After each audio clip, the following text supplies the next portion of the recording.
서울의 골목골목을 두 발로 걸으며 주민들의 작은 목소리에 귀 기울이는 사람. 서울의 더 나은 미래를 위해 필요한 것이 무엇인지 진지하게 고민하고 연구한다. 과거의 잘못은 반성하고 더 나은 도시계획을 위해 사전 단계부터 철저하게 준비해 나가는 사람. 서울의 역사성과 문화, 생태 등을 최우선에 두고 성실하게 의정 활동을 펼치는 도시계획관리위원회 우미경 부위원장을 만나보자.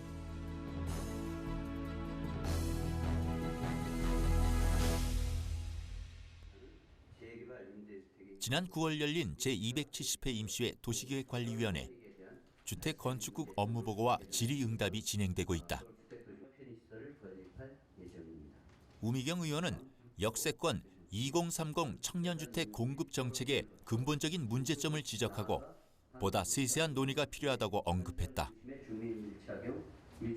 사실은 우리 도시계획이라는 가장 큰 근간을 흐트러뜨리면서까지 지금 2030 역세권을 지금 완전히 풀어준 건데, 그렇죠? 지금 근데 실질적으로는 어떠한 그 특정 사업주들한테만 이득이 가는 구도로 가지 않으려면은 그 시장님이 맨 처음에 그 임대료를 권고할 수 있다 해서 정확하게 몇 프로로 권고하고 그거를 몇 년도까지 이행하지 않으면 어떠한 불이익이 가는지 그러한 좀 디테일한 안을 같이 만들어서 논의해야 될 것 같습니다. 어떻습니까? 사업성 분석을 해서 그녀는 서울의 도시계획이 미래 후손들이 살아가는 데 도움이 될 수 있도록 차분하게 설계되고 계획돼야 한다고 말한다. 최대 10% 이내에서 조정을 하게 됩니다. 급할수록 원칙을 전제로 하고 모든 계획이 가야지. 왜냐, 2, 3년 만에, 3, 4년 만에 지금 갈 서울시는 아니거든요. 누구를 위한 서울시입니까? 우리만을 위한 서울시가 아닙니다. 지금 현 세대만을 위한 서울시가 아니라 우리 미래 세대를 위한 서울시이기도 해요. 그러면 그들에게 미칠 영향까지도 고려하는 정책이 입안이 되고 그거에 대한 타당성 조사가 이루어진 다음에 어떠한 정책도 다 가야 되는데 지금 조금 이제 서울시 도시계획을 보다 보면은 그러한 주거난이라든가 이러한 부분 때문에 좀 쫓기는 듯 모든 정책들이 좀 그렇게 일관되게 약간 쫓기는 듯 가는 게 굉장히 아쉽고 또 그게 제가 또 후반기에 도시계획관리위원회에서 남아서 있어야 될 이유이기도 합니다. 대학과 대학원에서 부동산을 전공한 우미경 의원. 국제 부동산 자산관리 전문가 단체 이사를 역임하며 부동산 분야의 전문성을 인정받은 그녀는 지난 2014년 9대 서울시의원에 입문한다. 그녀는 상반기에 이어 하반기에도 도시계획관리위원회에서 활동하며 서울의 도시계획과 주거 안정을 위해 노력하고 있다. 특히 그녀는 시민이 안전하고 쾌적한 주거 환경을 누릴 수 있도록 열심히 의정 활동을 펼치고 있다. 보통 이제 일본이나 이런 유럽 선진국 같은 경우는 지하 이런 다 지도들이 거의 지금 형성이 되어 있는데 우리 서울시는 지금 지하에 어떤 시설물들이 지금 몇십 년 전에 어떤 시설물들이 지금 폐기됐고 써여 있고 또 그게 지금 어떤 영향을 미칠 것인가 그런 연구가 안 돼 있습니다. 그래서 이제 작년에 싱크홀 이제 특별위원회에 들어가서 그런 부분에 대한 문제점과 현장도 이렇게 다니고 하면서 또 이제 조례 쪽도 같이 발의들 하고 운동으로 이렇게 하면서 그렇게 하고서 안전과 제가 이제 의정 활동을 시작하면서 처음으로 한 게 여성과 노약자가 그 안전하게 거주할 수 있는 도시 환경과 주거 환경을 만드는 데 일조를 하고 싶다고 했습니다. 그래서 그런 부분의 맥락을 같이 하는 부분이 아닌가 싶어요. 지난 7월 서울시청에서 서울시 경관계획 재정비 관련 시민 공청회가 있었다. 서울의 경관이 지향하는 기본 방향과 밑그림을 담은 서울시 경관계획 재정비안에 대해 시민과 관계 전문가의 다양한 의견을 수렴하는 자리다. 우미경 의원은 패널로 참여해 다양한 의견을 개진했다.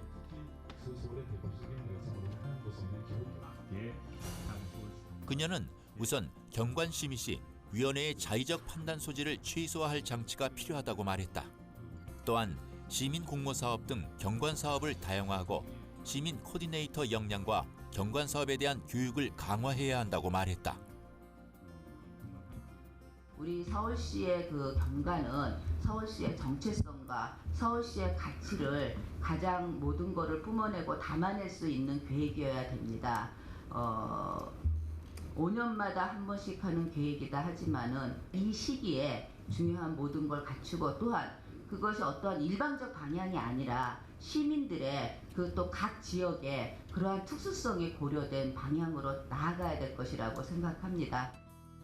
지난 2015년 7월에는 서울도시계획헌장 컨퍼런스 재정위원으로 참석해 환영사를 했다. 이 행사는 서울도시계획헌장의 최종 선포에 앞서 마지막으로 시민들의 다양한 의견을 수렴하기 위해 마련된 자리다. 그녀는 미래 100년을 내다보는 서울도시계획에 대한 발전 방향을 제시했다. 이처럼 그녀는 다양한 간담회와 토론회에 참여해 서울의 미래를 준비하고 있다. 또한 그녀가 대표의원으로 활동하고 있는 의원연구단체 주최로 사회적 혼합주택 관련 토론회를 개최하기도 했다.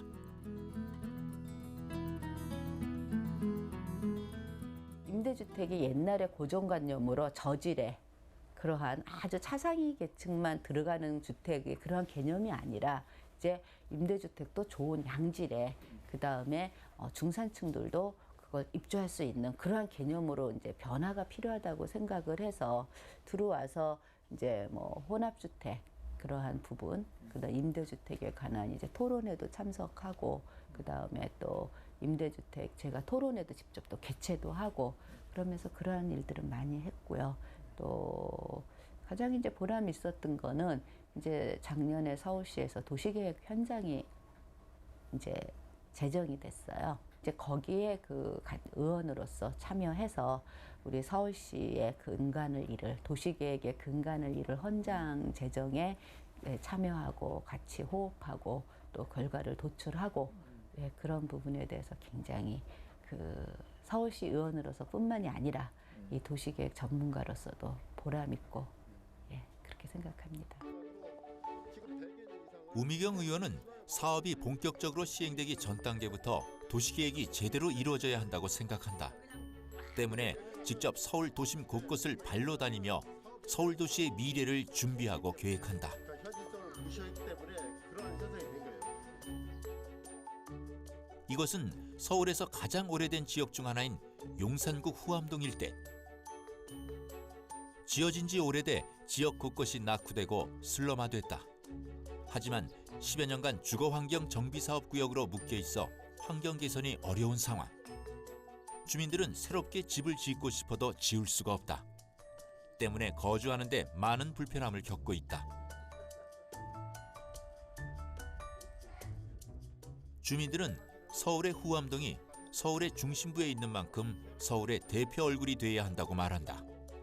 2015년 5월 이곳을 특별계획구역으로 지정한 서울시는 전면 개발을 고심하고 있다. 그녀는 어떤 부분들이 필요한지 현장을 둘러봤다.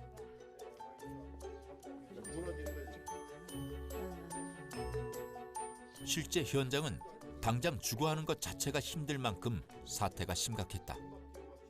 미관상 안 좋을 뿐 아니라 주민들의 안전이 위협받고 있었다. 장마나 태풍이 올 경우 더 큰 사고로 이어질 우려도 있었다.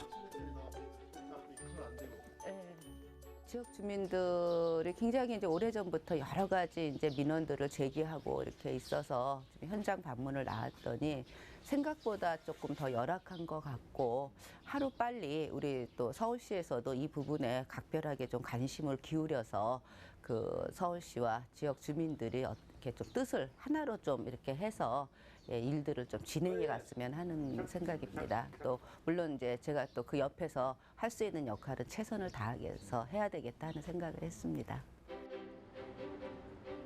용산구 서부 이촌동 일대. 2013년 3월 용산국제업무지구 개발이 무산되면서 7, 8년간 방치되고 있다. 이곳은 노후되고 오래된 연립주택들이 늘어서 있어 주민들이 하루하루 불안감 속에 살아가고 있다. 서울시는 용산국제업무지구 개발 사업이 무산된 후 현장 시장실과 주민간담회 등 15차례 넘게 주민들과 대화를 시도했다. 하지만 아직까지 제대로 된 계획이 없어 시간만 보내고 있다. 의원은 서울시의 적극적인 대책 마련을 촉구하는 시정 질문을 했다. 시장님 현장에 가보셔서 아시겠지만 이곳 증산 시범 아파트 2010원 미더 연립주택단지 단독주택단지 거주민들은 당장 안전 위협을 받고 있는 특정 관리 대상 공동주택들입니다. 알고 계시죠? 비가 오고 그러면은 시멘트가 물을 먹으면 부서져 나가는 거 아시죠? 오래된 건축물들은요. 정말로 이렇게 지연되다가 무슨 큰일이라도나 대형 사고라도 난다면 그때는 누가 책임지겠습니까? 마지막으로 시장님께서도 보고받아 알고 계시겠지만 이 지역은 각각 사업을 추진할 경우 현실적으로 건축 계획이 매우 어려운 지역입니다. 따라서 다른 사업구역에 적용되는 일반적 도시계획 기준만 적용하지 마시고 이 지역을 정비 사업을 추진할 수 있게끔 여러 가지 대안들을 강구해 주시기 바랍니다. 특별건축구역 적용, 준주거 지형으로 용도 지역 중 종상향, 조례에서 정한 최대 용적률 허용, 기반시설 부담금비 최소화 방향으로의 기조를 유지해 가면서 아무쪼록 하루속히 가이드라인을 결정해 줄 것을 가장 부탁드리겠습니다. 재개발이 무산된 후 하루하루 고통 속에서 생활하는 서부 이촌동 주민들. 조속한 지역 발전 대책을 원하고 있다. 그들은 하루빨리 쾌적하고 안전한 주거 환경 속에서 생활할 수 있기를 소망한다. 우미경 의원은 이들의 기본적이고 절박한 소망을 이루어지기 위해 최선을 다할 계획이다. 이 어려운 점을 얘기를 했더니 서울시에 가서 여러 가지로 질의도 하고 우리가 쫓아가서 부탁도 하고 그래가지고 그 의원이 400% 하는데 도움을 많이 줬어요. 예를 들어서 길을 잘 몰라가지고 내가 잘못 찾아가면 거기가 아니다 그래서 데려다 주고 또 모르는 건 내가 쫓아가서 질문도 하고 이모로 저모로 많이 했습니다. 우리 또 동네 사람들이 한번 또 찾아가서 질문도 하고 여러 가지로 도와주고 많이 했어요. 내가 말로서는 제대로 표현을 못 하는데 상당히 많이 했습니다. 차세대 성장 동력과 기능을 갖춘 첨단 산업단지인 마곡지구.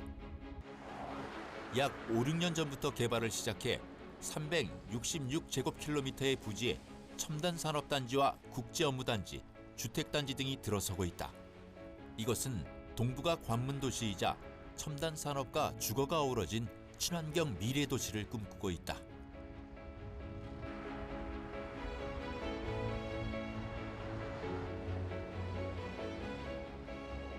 하지만 최근 서울시가 마곡지구 업무용지에 분양이 잘 되는 주거용 오피스텔 허가를 난무하고 있다. 이에 우미경 의원은 장기적으로 접근해야 할 도시계획 분야를 단기적인 목표만을 위하고 있다고 지적. 이를 위해 오피스텔 건축을 중단하라고 시정 질문했다. 마곡지구를 단순히 서울시 부채청산의 한 방편으로서의 대책이 아닌 서울시의 미래를 책임질 먹거리의 땅으로 장기적이고 거시적인 해안들을 부탁드리겠습니다. 오피스텔이 들어와도 아무 문제가 없다면 앞으로도 계속 허가해야 할 것입니다. 하지만 문제가 있다면 바로잡아야 합니다. 방법은 지금이라도 마곡산업단지 토지이용 계획을 변경하여 주거용 오피스텔 허용 여부를 재검토해야 할 것입니다. 또한 이미 과다하게 집중된 소형 임대형 오피스텔들의 집중으로 인한 강서구 전체의 인구, 주거, 사회적 문제의 대책과 구단지의 계획 변경하여 추가 공급되는 소형 영구 임대주택 아파트에 대한 재검토 등 전체적이고 포괄적인 대책을 촉구합니다. 지난 6월 열린 268회 임시회 도시계획관리위원회. 그녀는 상임위에서도 끊임없이 마곡산업단지의 근시안적인 개발을 지적하며 미래를 내다보는 개발이 필요하다고 지적했다. 이 마곡산업단지는 우리 서울시의 먹거리와 미래를 책임질 굉장히 중요한 그 산업단지라고 생각을 합니다. 그래서 처음에 이 산업단지를 기획하고 계획했던 좋은 취지와 같이 이 산업단지가 미래 10년 뒤, 20년 뒤, 몇십 년 뒤 우리 서울시의 먹거리를 책임지는 단지로 단단하게 자리를 잡기를 바랍니다. 지난 6월 29일 남산 옛 통감관저터에서 일본군 위안부 기억의 터 기공식이 있었다. 행사에는 일본군 위안부 피해자 할머니, 박원순 서울시장, 여성단체 등 각계각층이 참석했다. 우미경 의원 역시 추진위원으로서 참석했다. 통감관저터는 1910년 이완용이 한일 강제 합병 조약을 비밀스럽게 체결했던 장소다. 이곳에 조성된 기억의 터는 위안부 피해 할머니의 명예를 회복하고 영원히 기억하자는 취지에서 추진되고 있다. 또한 앞으로 후손들에게 역사의 진실을 알릴 교육의 장이 될 예정이다. 너무도 가슴 아픈 지난 역사이기에 우리가 결코 잊어서도 안 되고 또 앞으로 이러한 역사를 결코 되풀이되지 않게끔 우리 다 같이 기억하자는 의미로 만들었던 자리입니다. 지금 그 가슴 아픈 위안부 할머니들이 이제 많이 돌아가시고 41분밖에 안 계십니다. 그분들이 더 연로하시기 전에 이러한 뜻깊은 자리를 마련할 수 있어서 여성 시의원으로서 매우 뜻깊게 생각을 합니다. 할머니들의 건강과 마음의 평화를 빌면서 저희들로서 최선을 다해서 우리들이 할머니들의 그러한 바람을 이뤄갈 수 있도록 노력을 하도록 하겠습니다. 1990년대 문을 연 용산가족공원. 9만 제곱미터 규모로 푸른 잔디와 연못, 자연학습장을 갖추고 있어 많은 시민들이 찾고 있다. 용산가족공원 옆에는 담 하나 사이로 용산 미군기지가 자리하고 있다. 우 의원은 동료 의원들과 함께 미군기지 이전 후 이곳이 역사성과 환경적 가치가 고려돼 제대로 개발될 수 있도록 힘을 쏟을 계획이다. 이게 지금 담벼락 하나로 막혀 있는 거예요. 담벼락 하나로 이쪽은 공원, 이쪽은 지금 미군기지. 그래서 이제 이 공원이 제대로 된 생태공원, 미국의 맨하탄 센트럴파크의 그런 공원보다 더 우리 이렇게 가치 있고 또 자연 친화적인 그런 공원이 들어서야 되는데 이제 조금 안타까운 것은 또 잘못하면 반토막이 날 지금 상황이라서 그 정말 우리 지금 이제 우리 시민들이 그 부분에 대해서 좀 같이 이렇게 고민하고 또 우리가 같이 의논하고 이렇게 하면서 오롯이 가고자 하고 있습니다. 용산구민들이 이제 적극적으로 이렇게 나서고 있는데 사실 그 리더가 없었어요. 그 같이 추진할 동력이 약했었는데 마침 이제 우미경 의원님께서 생태공원에 관심을 많이 가지시고 적극적으로도 나서 주시겠다고 하니까 저희는 적극적으로 환영합니다. 그리고 의원님을 중심으로 해서 이 공원이 온전히 생태공원으로서 발전해 나갈 수 있도록 적극적으로 저희는 뒷받침하려고 그렇게 생각을 하고 있습니다. 사람이 살기 좋은 서울을 만들기 위해 사전 계획부터 꼼꼼하게 연구하고 의견을 들어보는 우미경 의원. 현재 우리뿐 아니라 후손들이 살기 좋은 도시 서울을 가꾸기 위해 밤낮 없이 의정 활동에 임하고 있다. 서울의 도시계획 전문가, 그녀가 있기에 서울의 내일이 더욱 기대된다.